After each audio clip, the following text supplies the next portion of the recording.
Ladies and gentlemen, welcome back to another episode of the Always Compete Seahawks Podcast. I'm Mike. That is Sam. Today, we have another installment of our top 10 Seahawks of all time. Today, we've got number 6. And number 6 on our list is cornerback Richard Sherman. Richard Sherman, founding member of the Legion of Boom, one of the best corners of his era.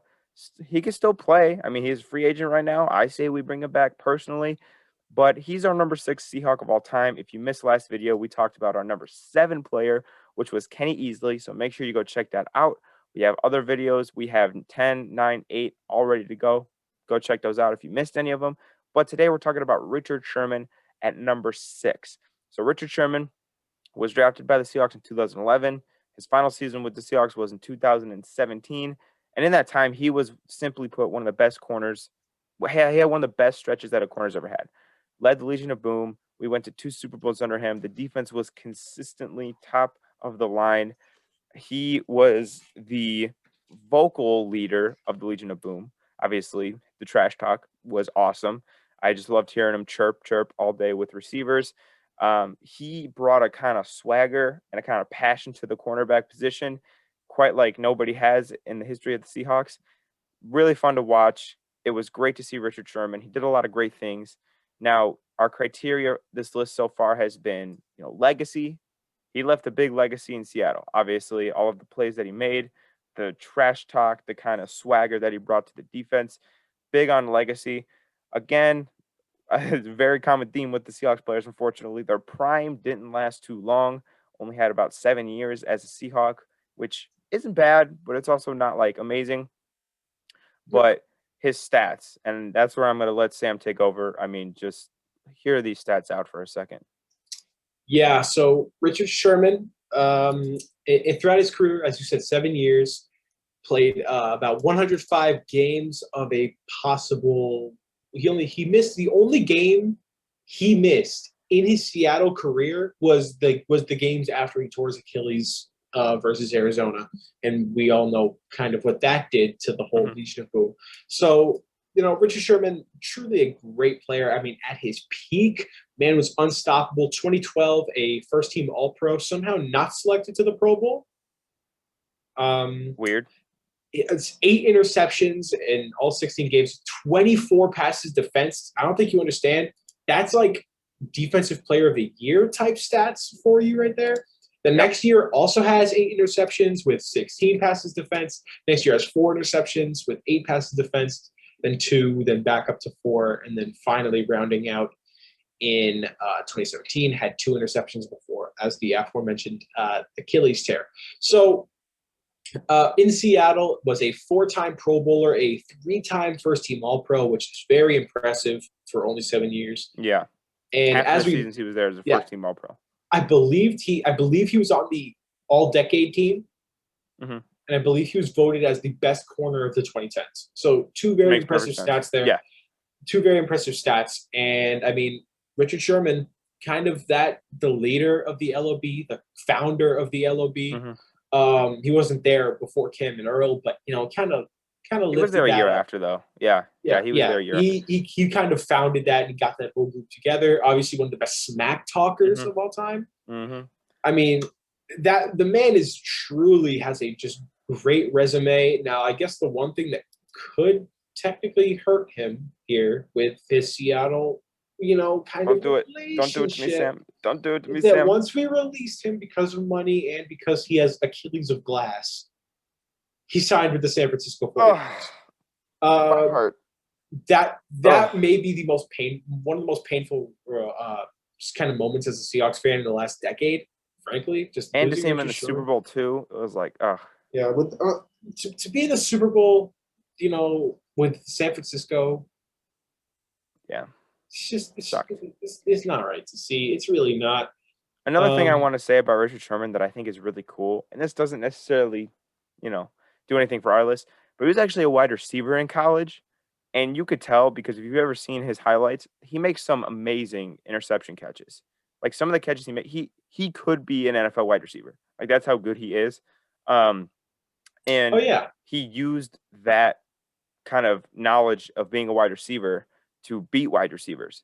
and then when the ball would come to him, he would catch it. So I think that's just really, really cool.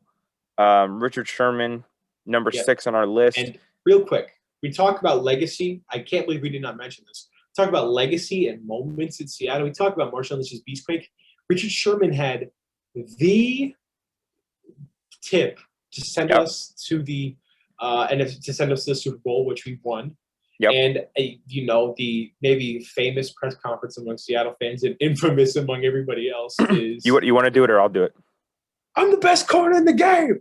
When you try me with a star receiver like Crabtree, that's what Aaron Andrews is on the side just like he's like just stunned. She can't believe what she's hearing. But Sherman, once again, kind of goes back to just being an amazing trash talker and getting in your opponent's head. I mean, if you listen to that man mic'd up, I think it was against Minnesota the year that we won the Super Bowl. He was like talking to receivers. He was like, "It's a waste of my time. You're a waste of my time." Remember when he went up to Tom Brady and he was like, "You mad, bro?" or something like that. And yeah. I mean, that's like the all timer. I mean, come on. That's like nobody talks smack to Tom Brady. Nobody. Like, why? In all fairness, Brady did get the last laugh, and maybe it did come back to bite us, and maybe bite us in the behind. But it's not really. So I think based off what we said, legacy, he gets double check marks. Some of the best plays in Seahawks history. Founding father of the Legion of Boom. Trash talker. You'll never forget Richard Sherman. He's got great stats, great accolades. Had all those interceptions, those passes defense. It's 2013. Oh, another thing we totally forgot to mention. One of the only defensive backs ever to be on the cover of Madden. Oh yeah. I mean, that was amazing. It's like him and how good Polamalu? Troy Polamalu wasn't even on the cover by himself. He was with Larry Fitz. Yeah. So I think he's the only main defensive back to be on the cover of Madden. I believe he's the only defensive back to alone take the cover of Madden. So that just shows how dominant that he was, that they had to give it to a corner. Rare legacy, double check.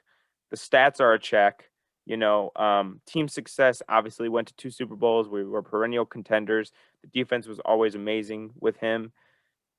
He checks all the boxes here. Obviously we'd hope for a little more years, but we can't be picky. And please re-sign him. That's all I'm going to ask for. So Richard Sherman is our 6th greatest Seahawk of all time. If you have an issue with that, or if you agree with that, or if you have any other thoughts, let us know in the comments down below. And real quick, now it's time for a disclaimer. Yeah. In the first one, episode, the 10th greatest Seahawk, which was Sean Alexander, we mentioned that there was it's actually in the Camp Chancellor, that there was 2 members of the Legion of Boom and 1 was left off. You now know the one that was left off. We left off Earl Thomas. We did leave off Earl Thomas. Hate on us for all you want, but Earl Thomas did flip the bird to our coach on the way out. So we were like, we're going to put him at 3, and then we remembered that, and we're like, nah. Yeah, we were going to put Earl Thomas at number 1. Yeah. But then,